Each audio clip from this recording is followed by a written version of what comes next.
Romanos 8.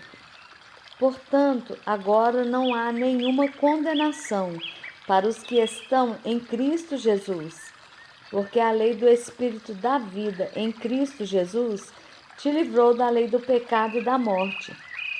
Porquanto, aquilo que a lei fora incapaz de realizar, por estar enfraquecida pela natureza pecaminosa, Deus o fez, enviando seu próprio Filho à semelhança do ser humano pecador como oferta pelo pecado, e assim condenou o pecado na carne, para que a justa exigência da lei se cumprisse em nós, que não andamos segundo a natureza carnal, mas segundo o Espírito. Os que vivem segundo a carne têm a mente voltada para as vontades da natureza carnal. Entretanto, os que vivem de acordo com o Espírito têm a mente orientada para satisfazer o que o Espírito deseja.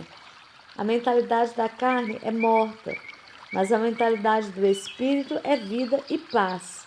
Porque a mentalidade da carne é inimiga de Deus, pois não se submete à lei de Deus nem consegue fazê-lo.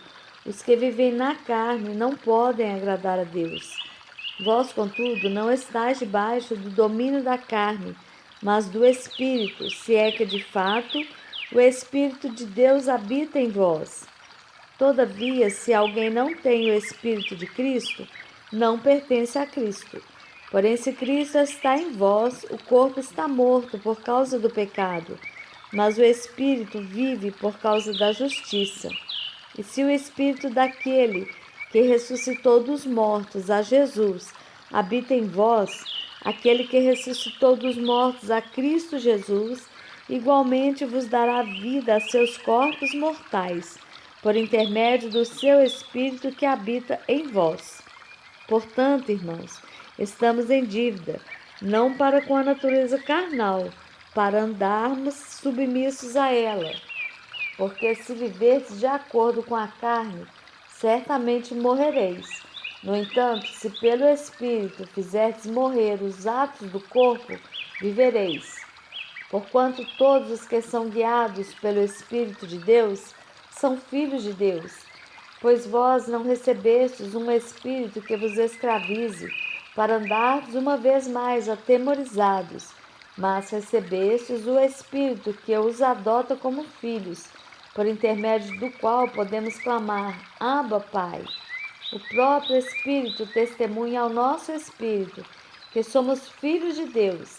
Se somos filhos, então também somos herdeiros, herdeiros de Deus e co-herdeiros com Cristo, se realmente participamos dos seus sofrimentos, para que da mesma maneira participemos da sua glória. Estou absolutamente convencido de que os nossos sofrimentos do presente não podem ser comparados com a glória que em nós será revelada.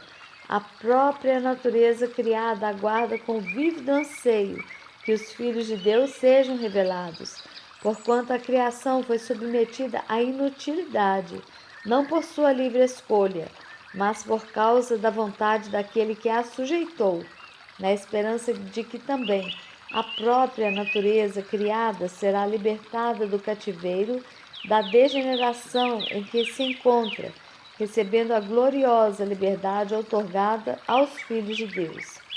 Sabemos que até hoje toda a criação geme e padece como em dores de parto, e não somente ela, mas igualmente nós que temos os primeiros frutos do Espírito, também gememos em nosso íntimo, esperando com ansiosa expectativa por nossa adoção como filhos, a redenção do nosso corpo. Porquanto precisamente nessa esperança fomos salvos. Contudo, esperança que se vê não é esperança, pois como pode alguém anelar por aquilo que está vendo? Porém, se esperamos por algo que ainda não podemos ver, com paciência o aguardamos.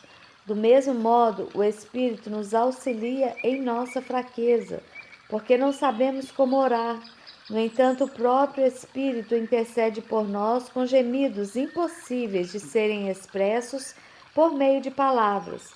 E aquele que sonda os corações conhece perfeitamente qual é a intenção do Espírito, porquanto o Espírito suplica pelos santos, em conformidade com a vontade de Deus.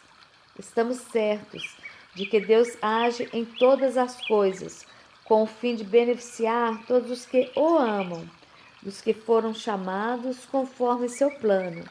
Porquanto aqueles que antecipadamente conheceu, também os predestinou para serem semelhantes à imagem do seu Filho, a fim de que ele seja o primogênito entre muitos irmãos. E aos que predestinou, a estes também chamou. E aos que chamou, a estes igualmente justificou. E aos que justificou, a estes também glorificou. A que conclusão, pois, chegamos diante desses fatos? Se Deus é por nós, quem será contra nós? Aquele que não poupou o seu próprio Filho, mas o entregou por todos nós, como não nos concederá juntamente com ele, gratuitamente, todas as demais coisas? Quem poderá trazer alguma acusação sobre os escolhidos de Deus? É Deus quem os justifica. Quem os condenará? Foi Cristo Jesus que morreu e mais, ele ressuscitou dentre os mortos e está à direita de Deus e também intercede a nosso favor. Quem nos separará do amor de Cristo? Será a tribulação, ou a ansiedade, ou perseguição, ou fome, ou nudez, ou perigo, ou espada? Como está escrito: por amor de ti, somos entregues à morte todos os dias, fomos considerados como ovelhas para o matadouro. Contudo, em todas as coisas somos mais que vencedores, por meio daquele que nos amou. Portanto, estou seguro de que nem a morte, nem a vida, nem anjos, nem demônios, nem o presente, nem o futuro, nem quaisquer poderes, nem altura, nem profundidade, nem qualquer outra criatura poderá nos afastar do amor de Deus que está em Cristo Jesus, nosso Senhor.